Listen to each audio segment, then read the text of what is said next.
Sheet cake tayo for today's video. Hello mga Mima! Another day, another mini vlog na naman tayo for today's video. So eto na naman tayo guys, isang alipin ng salapi. Charing. Kapag talaga nasa baking industry ka ay hindi mo maiiwasan ang mga rush order. Kaya dapat ay ready ka kapag may magpaparush ng cake sa'yo. Ganon. Kaya pagdating talaga sa mga baking supplies ko ay nag-stock ako ng mga cake box at cake board na iba't ibang size para kapag may magpa-rush order ay agad-agad ay meron akong gagamitin para sa paglagyan nito. Charot! Kaya kung gusto nyong makamura sa mga baking supplies ay lalagay ko sa comment section ko yung kung saan ako bumibili sa Shopee para naman ay makadiscount kayo at magkaroon kayo ng free voucher. Ganon! Yung voucher nga at saka free shipping ay malaking bagay na yon kapag kayon ang nasave nyo. Ganon. Plus, makakapili pa kayo ng iba't ibang design. Pero ako talaga ay nag-stick ako sa cleared na acetate box. Ganon.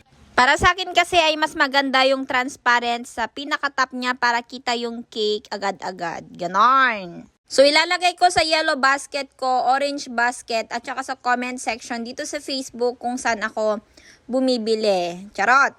So, back to cake na tayo. So, tong cake na to, ang size nito ay 10 by 14 inches. And, ang gamit ko dito na icing ay walang iba kundi ang nag-iisang whip it ng Bakersfield. Ganon!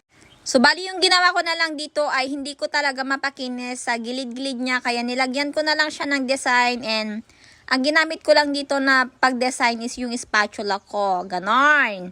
Tapos, dito naman sa pinaka-top niya ay nag-tricolor lang ako kasi maganda siyang tignan kapag tricolor yung pagka-rosette pipe niya. Charot! From light to dark yung color ng pink na ilalagay ko kasi maganda siya sa mata and maganda talaga siyang tignan. Ganon. Anyway, yung nag-order nito ay taga dito lang din sa barangay namin kaso dun lang sa may sitio Buratok. Ganon. Dati na silang nag-order sa akin kaya hindi ko na minahalan yung cake and then ito na kasi isuki ko na to kaya medyo mura-mura na lang yung bigay ko sa kanila. Ganon. Ganon na talaga yung mga bigayan ko kapag alam ko ng mga suki ko na yung mga nag-order sa akin ng cake. Charot! So, yung greetings nito ay krinikat ko lang siya and then ang napili ko ay kulay gold para naman medyo may pagka-elegant siyang tignan. Ganon. Tapos, ang magiging final coating nito mamaya ay maglalagay ako ng silver na dragis. Mga maliliit lang naman yung dragis para maganda siyang tignan. Ganon.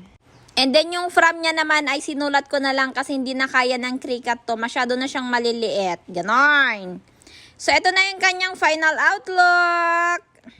For baking stock, ilalagay ko sa comment section yung link. And yun lang. Bye everyone. Bye!